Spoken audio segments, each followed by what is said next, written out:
আসুন দেখি ইহুদি আর খ্রিস্টানদের ধর্মগ্রন্থে মুহাম্মদ সাল্লাল্লাহু আলাইহি ওয়াসাল্লাম সম্পর্কে কি বলা হয়েছে। ইহুদি আর খ্রিস্টানদের ধর্মগ্রন্থ আমরা জানি বাইবেলের দুটো খণ্ড, একটা হলো ওল্ড টেস্টামেন্ট, অন্যটা নিউ টেস্টামেন্ট। এই বাইবেল ক্যাথলিক খ্রিস্টানদের মতে এতে ৭৩টা বই আছে, আর প্রোটেস্ট্যান্টদের মতে তারা 7টা বই বাদ দিয়েছে ইহুদিদের ধর্মগ্রন্থ ওল্ড টেস্টামেন্ট থেকে, তাই তাদের বাইবেলে আছে ৬৬টা বই। এদিকে ক্যাথলিক আর প্রোটেস্ট্যান্টদের নিউ টেস্টামেন্ট, সেখানে ২৭টা বই আছে, কিন্তু ক্যাথলিকদের মতে ওল্ড টেস্টামেন্টে আছে ৪৬টা বই, প্রোটেস্ট্যান্টদের মতে সেখানে ৩৯টা বই আছে। ওল্ড টেস্টামেন্টে সেই সব নবীর কথা বলা হয়েছে যারা ঈসা আলাইহিস সালামের আগে এই দুনিয়ায় এসেছিলেন, আর নিউ টেস্টামেন্ট সেখানে যীশু খ্রিস্টের জীবন আর তার সময়ের কথা বলা হয়েছে। আমরা প্রথমে ইহুদিদের ধর্মগ্রন্থে নবীজির বর্ণনা নিয়ে কথা বলবো।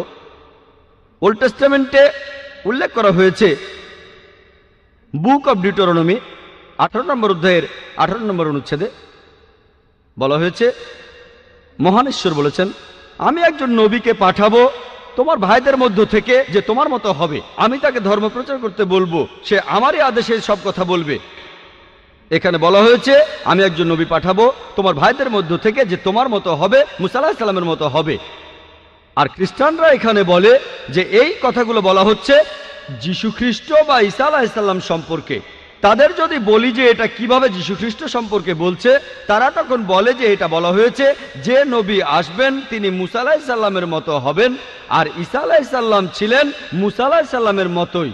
তারপর যদি প্রশ্ন করি তাদের মিলটা কোথায়, তারা তখন বলে যে মুসা আর ঈসা আলাইহিস সালাম তারা দুজনেই আল্লাহর নবী ছিলেন, আর তারা দুজনে ইহুদি। সেজন্য এখানে বলা হয়েছে যিশু আর ঈসা আলাইহিস সালাম সম্পর্কে। এই দুটো ব্যাপার মিলে গেলেই যদি এমনটা দাবি করা হয় যে যীশু খ্রিস্টই হলেন সেই নবী, তিনি ইহুদি ছিলেন আর আল্লাহর নবী ছিলেন, তাহলে বাইবেলে যতজন নবীর কথা আছে মুসা আলাইহিস সালামের পরে সবার ক্ষেত্রে এই কথা খাটে।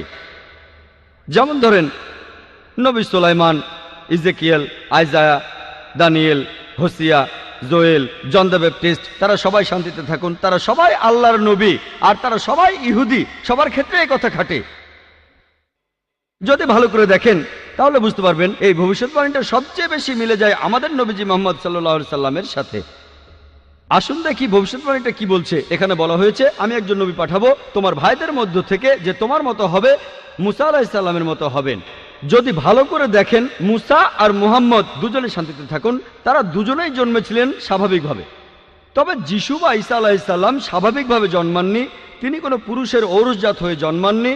আর পবিত্র কোরআনে এই কথা উল্লেখ করা আছে সূরা ইমরানের 45 থেকে 47 নম্বর আয়াতে। এছাড়া বাইবেলেও এই কথা আছে গসপেল অফ ম্যাথিউ 1 নম্বর অধ্যায়ের 18 অনুচ্ছেদে, এছাড়াও গসপেল অফ লুক 1 নম্বর অধ্যায়ের 35 অনুচ্ছেদে, যে তিনি কোনো পুরুষের ঔরসজাত হয়ে জন্মাননি, অলৌকিকভাবে জন্মেছিলেন।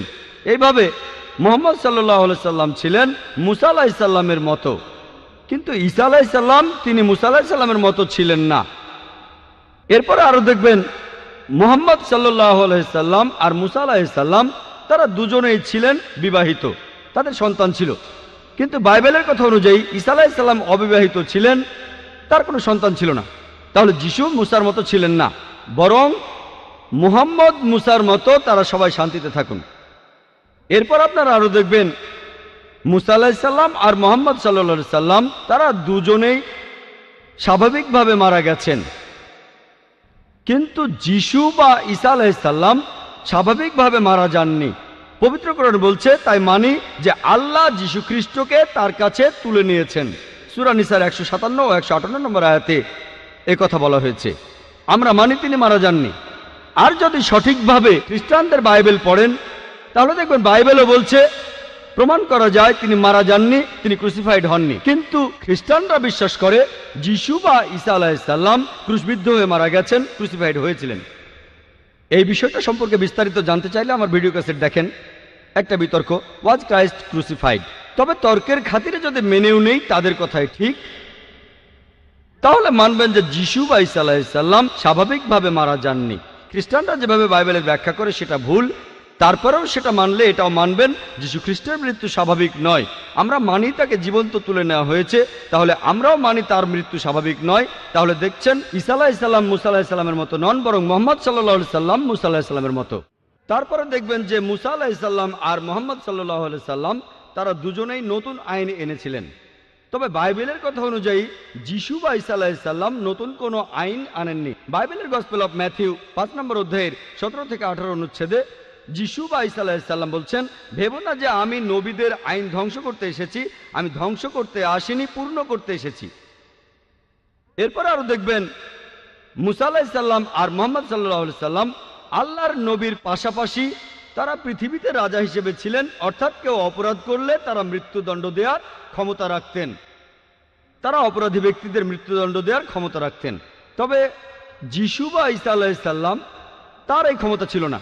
গসপেল অফ জনের কথা আছে 18 অধ্যায়ের 36 অনুচ্ছেদে যিশু তার নিজের মুখে বলেছেন, আমার রাজত্ব এই পৃথিবীতে নয়।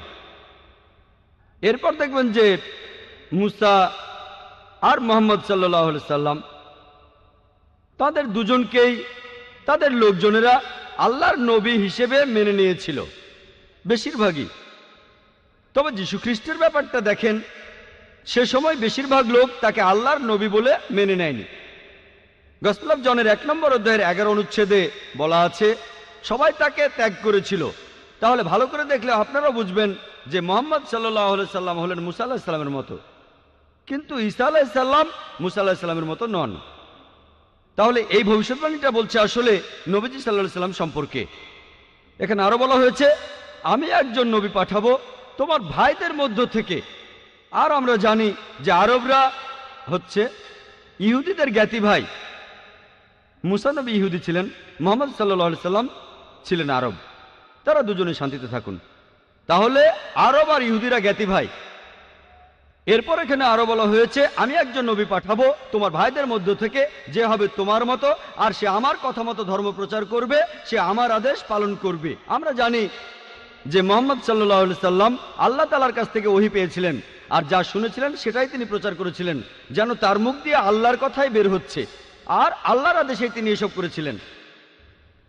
তাই এই ভবিষ্যৎবাণীতে আসলে সর্বশেষ নবী মুহাম্মদ সাল্লাল্লাহু আলাইহি সাল্লাম সম্পর্কে বলা হয়েছে।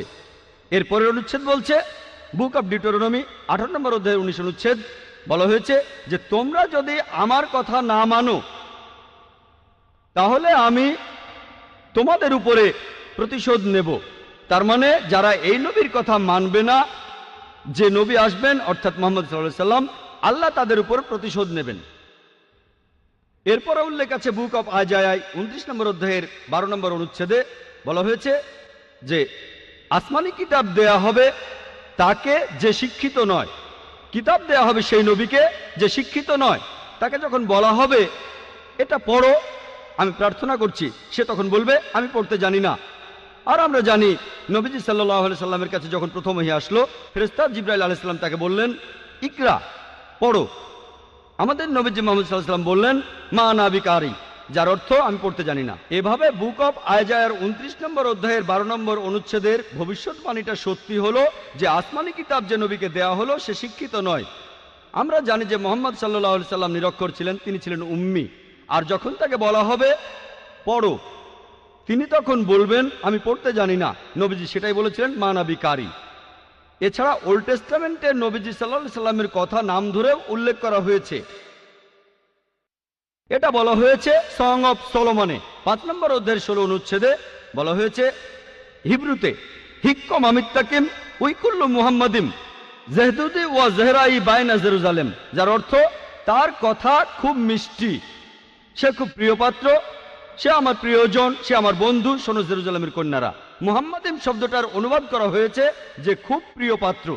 তবে সেমেটিক ভাষায় দেখবেন আরবি বা হিব্রুতে ইম দিয়ে সম্মান বোঝানো হয়। যেমন ধরেন এলো, আল্লাহ এলোহিম, সম্মান দেখানো। তাই মুহাম্মদকে সম্মান দেখাতে বলা হচ্ছে মুহাম্মাদিম, সম্মান দেখাতে এভাবে বলা হয়েছে। তাহলে ওল্ড টেস্টামেন্টে নবীজির নাম ধরেই উল্লেখ করা হয়েছে, কিন্তু এখন যদি পড়েন এটার অনুবাদ করা হয়েছে খুব প্রিয় পাত্র।